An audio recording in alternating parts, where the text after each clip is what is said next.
Hello friends, welcome to my YouTube channel I am Arbaaz. तो आज हम लोग स्टार्ट करेंगे चैप्टर 5 का एक्सरसाइज 5.1 का क्वेश्चन नंबर 1, जो कि बहुत इंपॉर्टेंट है। 1 मार्क्स में आपके एग्जाम में आप पूछे जाते हैं, इसलिए इस वीडियो को आप देख लीजिएगा तो आपका 5.1 का क्वेश्चन नंबर 1 से एक भी क्वेश्चन नहीं छूटेगा। तो चलिए हम लोग यहाँ पे इसको स्टार्ट करते हैं, वो भी समझेंगे, अच्छे से समझेंगे, उसके बाद हम लोग हर एक क्वेश्चन को सॉल्व करेंगे। तो आइए क्वेश्चन को समझते हैं और उन्हें सॉल्व करते हैं।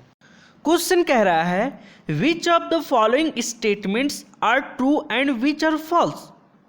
यहाँ पे नीचे कुछ स्टेटमेंट लिखा हुआ है, देख लो यहाँ 5 स्टेटमेंट लिखा हुआ है, ठीक है। तो वही कह रहा है यहाँ पे क्वेश्चन कि विच ऑफ द फॉलोइंग स्टेटमेंट, यहाँ पे जो स्टेटमेंट लिखा हुआ आर ट्रू एंड फॉल्स, यहाँ पे लिखा हुआ स्टेटमेंट्स, कौन से स्टेटमेंट्स ट्रू है मतलब सही है और कौन से स्टेटमेंट फॉल्स है। यहाँ पे 5 स्टेटमेंट में कौन से स्टेटमेंट सही है और कौन से स्टेटमेंट गलत है, ये आपको बताना है, मतलब ट्रू और फॉल्स का आंसर देना।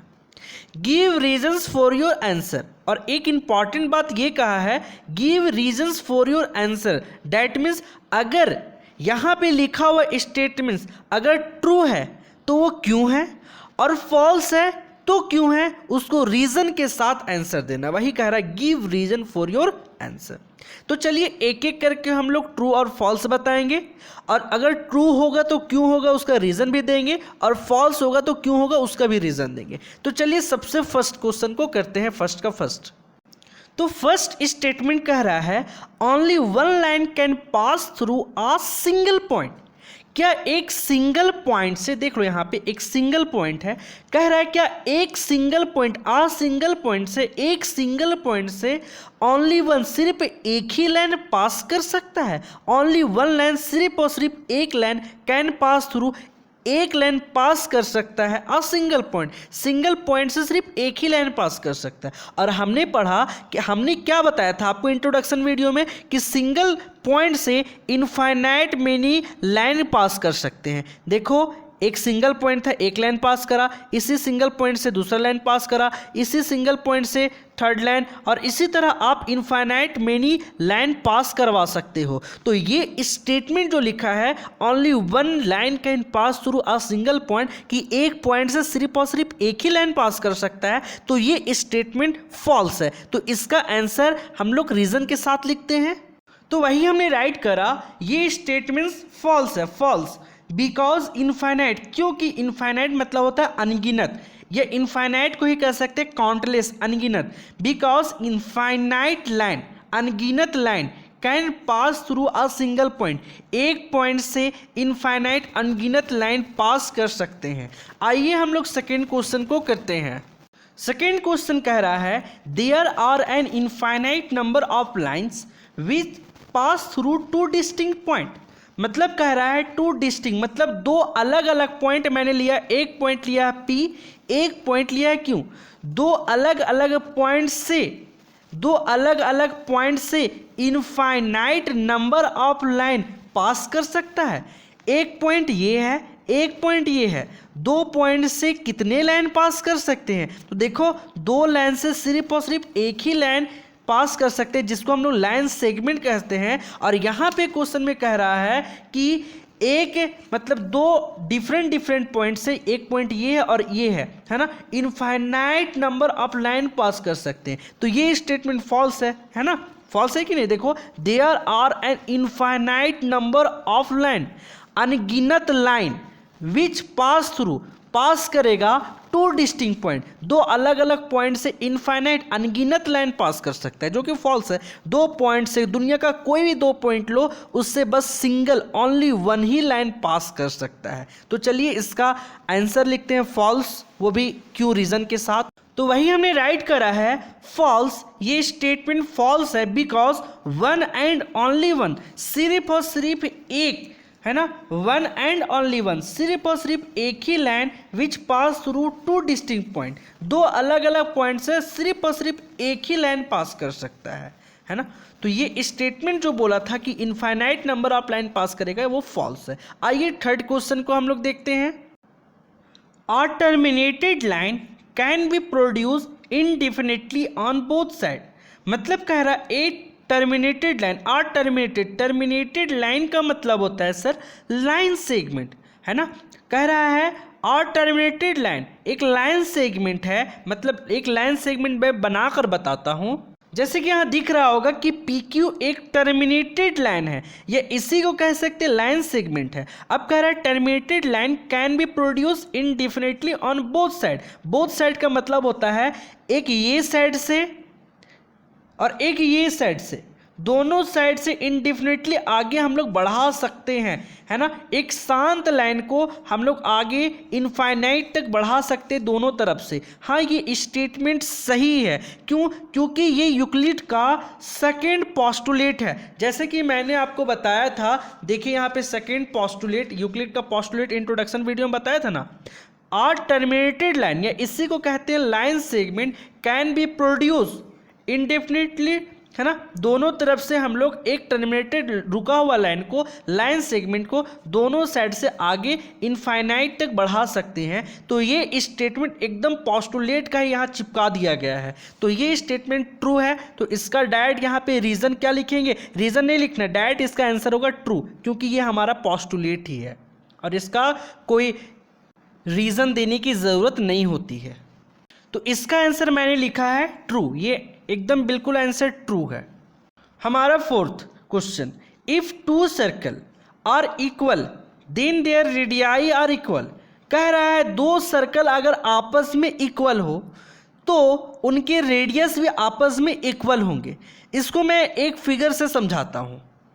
जैसे कि एक सर्कल ये है और एक सर्कल ये है, दोनों सर्कल को अगर एक दूसरे के ऊपर चढ़ा दे, मतलब एक दूसरे के ऊपर इस तरीके से ओवरलैप करवा देंगे, तो दोनों कह रहे हैं कि ये दोनों का दोनों सर्कल इक्वल है, एकदम इक्वल। एक दूसरे के ऊपर में अगर इसको ओवरलैप करेंगे तो दोनों का दोनों सर्कल एक दूसरे को ढक लेगा, है ना, ढक लेगा। डैट मीन्स दोनों सर्कल इक्वल है, तो इस सर्कल का रेडियस भी वाकई में इक्वल ही होगा, है ना। और हम लोग फोर्थ एक्सियोम में ये पढ़ चुके हैं, things which coincide with one another. जब दो चीज आपस में, जब दो थिंग्स एक दूसरे को कोइंसाइड कर लेते हैं तो उनके रेडियस भी आपस में क्या होंगे?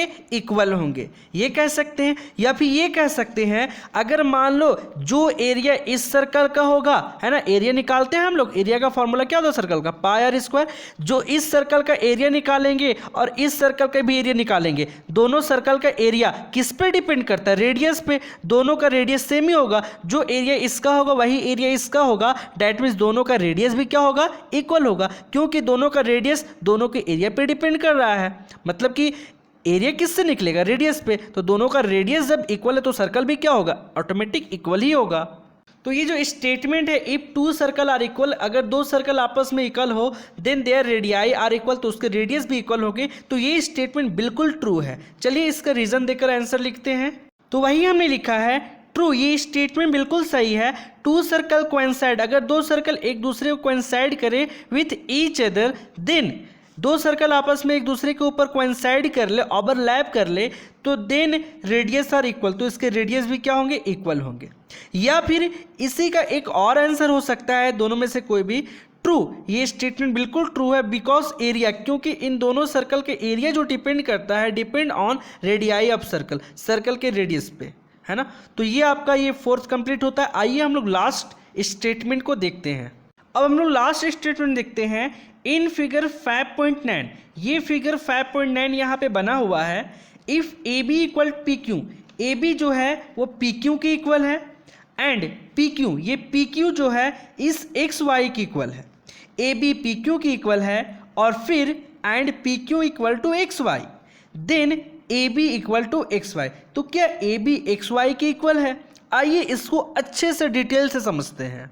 जैसे कि हमने एक्सियोम 1, यूक्लिड के एक्सियोम 1 में ये सीखा था, things which are equal to same things are equal to one another. अगर एक थिंग्स, मतलब यहाँ पे एक और एक, दो थिंग्स आपस में एक ही थिंग्स के इक्वल हो, जैसे सोनू के पास भी 50 रुपया है, राहुल के पास भी 50 रुपया है, दोनों के पास इक्वल थिंग्स है, सेम थिंग्स है ना। जितना आपके पास 50 रुपया उतना ही मेरे पास 50 है, सोनू के पास 50, राहुल के पास भी 50, तो दोनों के पास इक्वल थिंग्स है, तो इस तरह से कह सकते हैं सोनू और राहुल इक्वल है क्योंकि दोनों के पास 50-50 रुपया है। वैसे ही मैंने एक एग्जांपल ये लिखा, ए इक्वल टू बी है, जितना ए के पास उतना बी के पास है, जितना ए के पास उतना सी के पास है, तो ए इक्वल बी है और ए इक्वल सी है, तो ये तो कह सकते हैं ना। इसी तरह ए और ए है ना, ए इक्वल टू बी है और ए इक्वल टू सी है, मतलब देखो बी के पास जितना है सी के पास भी उतना ही है, तो इस तरह से बी इक्वल टू सी कह सकते हैं। एज इट इज मैंने यहाँ पे समझाया था कि ये हमारा देखो ज्योमेट्रिकल पार्ट है।